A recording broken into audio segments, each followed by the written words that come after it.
What's up, everybody? Circus here, coming at you with this week's Power Rankings video. And you know what, Kamel? Something happened this week for once. Can you believe it?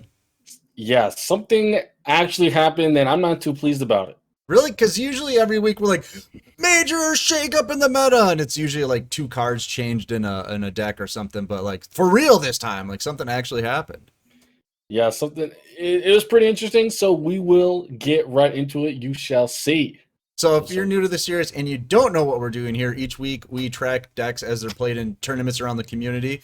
And then we rank them based on how they finish, and we give them points, and then we can decide who's the best and who's not. So if a deck gets a first place finish, it's going to get 6 points. A second place finish is 4 points. A top 4 is 2 points. And a top 8 is a single point. That is right, Circus. And to make sure the power rankings remain consistent, all the tournaments have to have the same format, that being rounds of Swiss into a top cut, and the deck format being one deck plus a 7-card side where you can side in a skill. The tournaments that met that criteria this week were... What the heck is this world that all the tournaments go, Circus? It's KC Cup week. You know, they all changed their format on us. That is right. Even the MCS, which I will mention in passing later in the video, switched to no side deck for the that's just a shame. KCGT. All right, so we're gonna get into number 5 here. I'm just gonna give you a little teaser for number 5.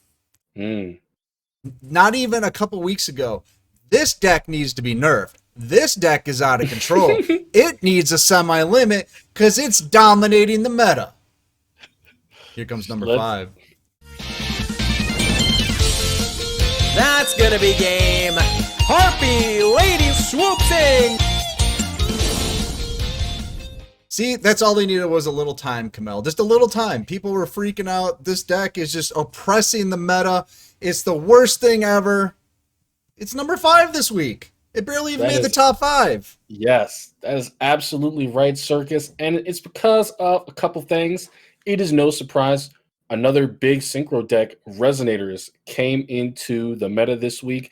And the Harpy deck does not have the best matchup against it.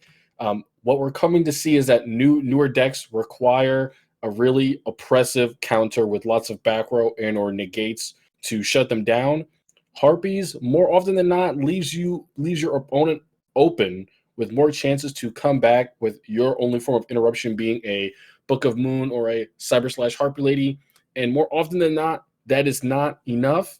And if you're unable to create extra resources for yourself early with a card like Harpies Feather Rest, you are going to have a bad time in the late game. The 30-card Harpy deck has kind of been, changed around to kind of fit that, to give you that late game power. But I do believe it is just not consistent enough at doing its job. It is a 30-card deck at the end of the day that does not super capitalize off of being 30 cards. Well, I was going to say, this is what a deck usually looks like when we start making fun of it. Remember, like, Element Sabers with all the traps and everything? It's like, Harpies are already there after, like, 2 months. What happened? Yeah, I just think it's because Harpies, on either player's turn, can only really put out one threat or one form of key removal, that being the Cyber/Harpy Lady bounce, and they kind of depend on their opponent's board to fall apart off of that one activation. And if it doesn't, well, you're gonna have to be beating guys down with Harpy monsters, and that's not gonna be such a good you're not gonna have a good time doing that. So this deck doesn't need to be nerfed? Huh. It does not need to be nerfed. It's just a crappy synchro deck at the end of the day. Womp womp. All right. Let's take a look at number 4.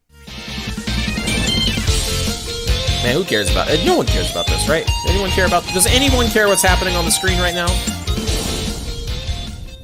Here we go, number 4. Look at this, Automatch. This was another deck, people saying oppressive. It did get a little nerf, it did get a slap on the wrist. It seems to be in a good spot, though, but do you think every time a new deck comes out, this falls a couple spots in the power rankings? Like, Automats are now on the decline? I think it falls a couple spots depending on the deck that gets added. It's probably going to be a synchro deck that gets added, right? Because we're in XZ's era, Yeah, of course, why wouldn't, And of course, got to bring it up, the new hotness, Resonators. again, has a very good Automat matchup, man. If you are unable to bring out disruption and removal of your opponent's resources on their turn, if you don't have that, you're not going to be able to stop Resonators. That is exactly what Automats do not have.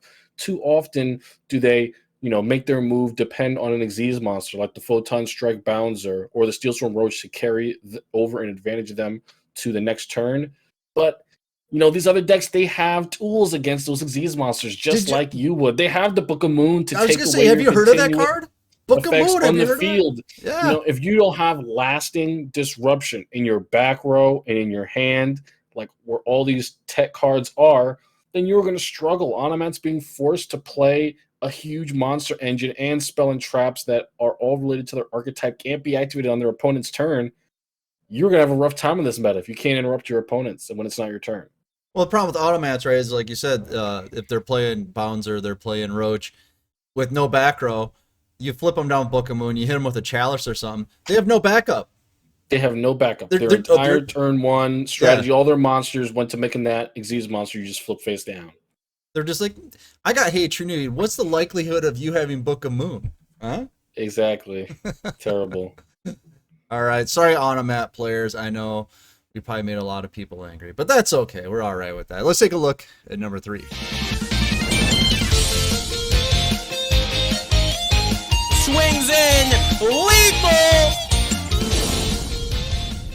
All right, coming in third place is the Water deck. Now, this did have the same amount of points as Automats, but this had 2 tournament victories. That is right. And I think the Water deck is going to be a deck that we see a lot of in the future because it is a mid-range deck that has back row and uses it very effectively up until the mid game, where they are able to survive off of those first couple monsters they have, their Diva with the skill Xyz summons. Once you've got Abyss Dweller, Spider Shark on the field, and you've got back row to protect yourself, what was that? Necro Valley. You mean a key part of the Water deck that they can regularly use and incorporate in their strategy. Anyway, if you're able to, just play off of the back row you have with one boss monster, that's all you need. And that is going to be super good against, a deck like Resonators, which, is just a synchro deck. When you boil it down to just a crappy synchro deck that people got caught off guard by for 1 week. But Necro Valley, turn 1. That's all you need, right? That's all you need. That's all you need. That's all you need. It shuts down half the decks on this list. When your deck can main deck Necro Valley, it's the best deck. All I can say, I'm just glad it's not searchable by anything but Gravekeepers. That would be gross. Congrats to the Water deck, though. They had previously fallen off. 6% conversion rate to the top. 32 plus 2 tournament wins is a good comeback week. Hopefully, this trend continues since their Resonator matchup is not too shabby. All right, congratulations, Water deck. Remember, after the last series of nerfs, Water deck needs to be nerfed. This is an impressive deck because 1 week it had a good week. And everybody's like, this is the tier 1 deck. It needs to be nerfed. Then it completely disappears. Now it's making a reemergence. Maybe we should stop listening to the comments so much. Yeah, I don't know who they're listening to. Probably not our channel. Yeah, but let's go to number 2. 4, 3, 2, 1. Coming in number 2, this is just the deck I think everybody's just like, we could do without. I understand it's a great deck, don't get me wrong. But no one wants to play against this. Dude, I literally, my heart sinks. My heart sinks when I get into Top Cut. And I'm like, all right, guys, let's see what decks we got to watch. And it's Fire Kings. Yeah, it's just like, the Fire Kings absolutely are a great deck right now. Their unique form of removal and resource management in the hands of a good player is an absolute nightmare if your deck is ill-equipped against it. If you're unable to interrupt the destruction chain with interruption effects, that is another reason why so many of these one-dimensional decks are doing very poorly now in the metas, because decks with these complex forms of removal or complex gameplay loops like Resonators, like Fire Kings, are just absolutely dominating these decks that can only do one thing per turn or interrupt you once per turn, because they just they simply cannot hold their interruption long enough. They have to do something against you eventually, or you will get all of the resources in your hand, the Battle Box Surveil, the Spear Karibo, to make sure that you never lose the duel, no matter how long it goes on. I think this is the arrow mages for tournament players. You know what I mean? It It's just that definitely like is. long, annoying deck you don't want to play against, but now you're in a tournament and you just don't want to drop And out. now you know you're gonna have to like Right. beat your opponent in a game of like brain power, just straight to head to head brain power. It's not even about the Right. duel anymore. Yeah, You're going it's just against like Fire Kings. The smarter player you wins. got like a flow chart order on the side. You're keeping track of where everything and where it's moving around. It's like, man, if I wasn't playing for $10 right now, I would just like surrender and get out of here. But You can see though the strength of the Fire King deck. 52 overall representation, 15% conversion rate. That's nuts. The Fire King players are putting in work, especially this week. And I will say, their Resonator matchup is pretty dang good, Circus. It's pretty dang good, and it's part of the reason why they're so high up here. They're one of the only decks that can compete with them consistently, wipe all their resources off the board because they don't have a way to stop the yeah, they have no way. destruction Yeah, that of loop. Fire Kings. They don't have a way to stop it built in. All right, congratulations, Fire Kings. Get over yourself. All right, we're gonna move on to number one Now here. let's get this crappy deck out of the way so we can, we're not going to see it again after this. So let's get it out of the way. All right, I don't know what deck it is. It's number one. I mean, who knows? Mel says it's a crappy deck. Let's find out. Number one. Hot Red Archfiend Bane is lethal. The best deck since Blue Eyes. Ooh. It's the best deck in the meta right now. Ooh. Hoopla. It's probably one of the cheapest decks you can build. Actually, it is. And it sucks. It sucks. The Resonator deck popped out on the tournament scene this week. And yeah, it got 3 tournament wins in its first week of competitive play with only 70 people playing it. But let's really boil it down to what is, making it really good now. The deck has a super, super consistent monster core in which the skill lets you swap out just about any of them at any time. Also giving you access to Doom Caliber Knight. This card, an extremely powerful card that has not been able to be utilized by any deck since this deck. Instead, can search it with its skill, Right. get its instant negate out on the field. So that is the main form of protection that Resonators have. Hard drawing, Solemn Scolding, because they will have enough life points to comfortably activate it, and being able to search Doom Caliber Knight with the skill. Of course, it runs the typical back row you would need to dismantle any deck, Book of Moon, MST, Hate You Nade. But this deck's main weakness that I saw in Battleface Rising Sun, which I streamed, was that this deck absolutely sucks to back row decks. No matter that they run back row, if this deck loses its initial boss monsters that it establishes on the first turn, it's done. Often Resonators have one to two, maybe even no cards in their hand after their first turn. If you're able to interrupt them while they're building their synchro board, maybe a DD Crow to stop a Wild Wind, King, Whirlwind, whatever that card's name, effect from the graveyard to stop them from continuously searching the cards they need. Whatever it is, I do believe you have to really, really pack interruption in order to defeat this deck, and that's where we're going to see the meta change to.